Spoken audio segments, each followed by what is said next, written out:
मित्रों, एक बार फिर से स्वागत है आपका आपके अपने चैनल डेली हिंदूपीडिया में। चलिए आज हम आपको संक्षिप्त रूप से शिव पुराण से परिचय करवाते हैं। शिव पुराण हिंदू धर्म का एक अद्वितीय और पूजनीय ग्रंथ है जो भगवान शिव की महिमा, उनकी लीलाओं और ब्रह्मांड के रहस्यों को विस्तार से वर्णित करता है। यह पुराण शिव भक्तों के लिए एक मार्गदर्शिका है और मोक्ष प्राप्ति का मार्ग प्रशस्त करता है। शिव पुराण को सुनना, पढ़ना या इसका पाठ करना जीवन में शांति, समृद्धि और आध्यात्मिक उत्थान लाता है। शिव पुराण चेतना के चरम तक ले जाने का विज्ञान है जो सुंदर कहानियों से सुसज्जित है। शिव पुराण की कहानियों में सापेक्षता और क्वांटम मैकेनिक्स जैसे सिद्धांतों को खूबसूरती से व्यक्त किया गया है। हमारी संस्कृति एक तार्किक संस्कृति थी जहां विज्ञान को कहानियों के माध्यम से समझाया गया, मगर समय के साथ विज्ञान छूट गया और कहानियां बढ़ा चढ़ाकर मूर्खतापूर्ण बन गईं। शिव पुराण और योग एक ही सत्य के दो पहलू हैं, एक कहानियों के माध्यम से और दूसरा विज्ञान की दृष्टि से। आज वैज्ञानिक मानते हैं कि शिक्षा को कहानियों के रूप में देना बुद्धि के विकास के लिए बेहतर है, जैसा इस संस्कृति में किया गया था। आइए अब बात करते हैं शिव पुराण की संरचना और विशेषताओं के विषय में। शिव पुराण की रचना भी अन्य पुराणों की तरह ही कृष्ण द्वैपायन श्री वेद व्यास जी ने ही करी है।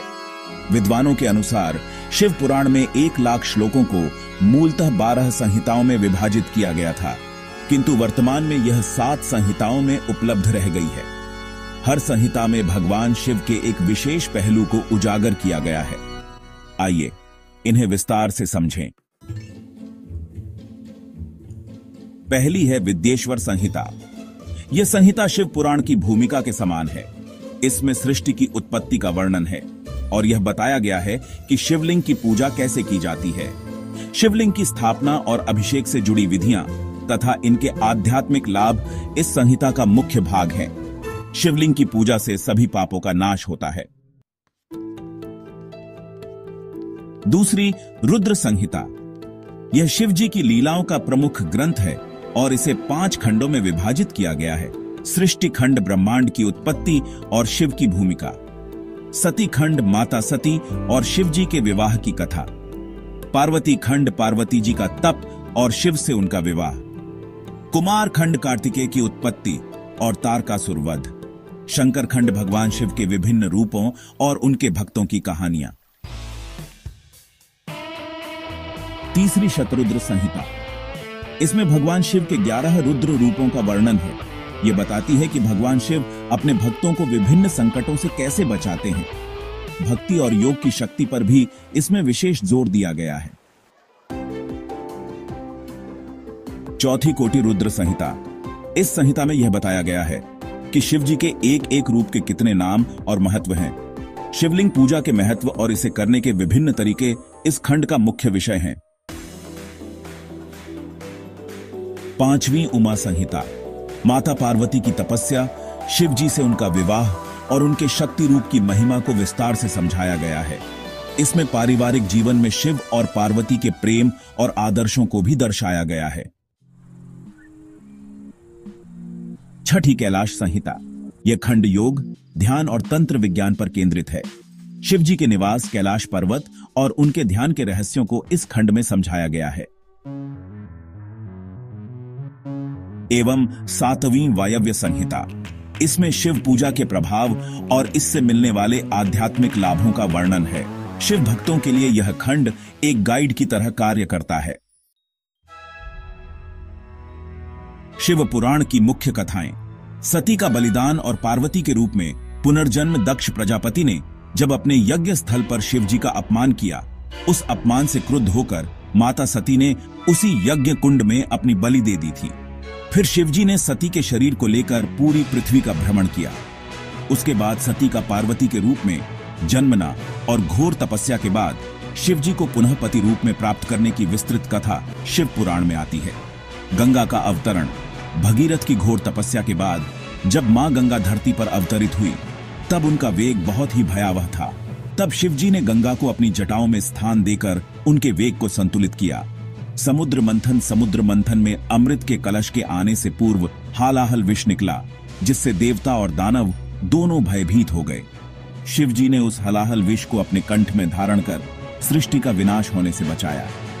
त्रिपुरासुर वध शिव जी ने त्रिपुर नामक दैत्य का विनाश कर सृष्टि को दुष्टों से मुक्त किया। शिव पुराण में विभिन्न मंदिरों और तीर्थों का भी उल्लेख है जो भगवान शिव के विभिन्न स्वरूपों और घटनाओं से जुड़े हैं। ये तीर्थ स्थान धार्मिक, ऐतिहासिक और आध्यात्मिक महत्व रखते हैं।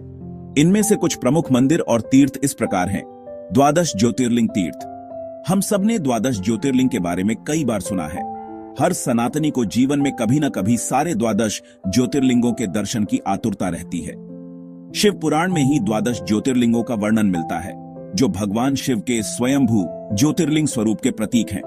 द्वादश ज्योतिर्लिंग इस प्रकार हैं: सोमनाथ, प्रभासपतन क्षेत्र गुजरात, मल्लिकार्जुन श्रीशैलम आंध्र प्रदेश, महाकालेश्वर मालवा मध्य प्रदेश, ओंकारेश्वर नर्मदा तट मध्य प्रदेश, वैद्यनाथ पर्ली महाराष्ट्र, भीमाशंकर पुणे महाराष्ट्र, रामेश्वरम रामनाथपुरम तमिलनाडु, नागेश्वर दारुकावन गुजरात, काशी विश्वनाथ वाराणसी उत्तर प्रदेश, त्र्यंबकेश्वर नासिक महाराष्ट्र, केदारनाथ गढ़वाल उत्तराखंड, कृष्णेश्वर संभाजीनगर महाराष्ट्र। पंच केदार तीर्थ। पांडवों द्वारा स्थापित 5 केदार तीर्थ का भी शिव पुराण में वर्णन है। केदारनाथ, तुंगनाथ, रुद्रनाथ, मध्य महेश्वर, कल्पेश्वर। शिव पुराण का महत्व। शिव आगम विवरण। शिव पुराण की विद्येश्वर संहिता में शिव आगमों का वर्णन है जिनके अनुसार शिव मंदिरों में पूजा करी जाती है। सर्ग प्रतिसर्ग का विवरण। रुद्र संहिता में सर्ग प्रतिसर्ग एवं ब्रह्मांड के संरचना के बारे में बताया गया है। मंत्र और पूजा विधि। इसमें AUM नमः शिवाय मंत्र के महत्व और शिवलिंग पूजा की विधि का वर्णन है। शिव पुराण का श्रवण करना अत्यंत शुभ और लाभकारी माना गया है। यह न केवल आध्यात्मिक उन्नति के लिए महत्वपूर्ण है बल्कि मानसिक, शारीरिक और आध्यात्मिक शांति प्रदान करने वाला भी है। हर हर महादेव।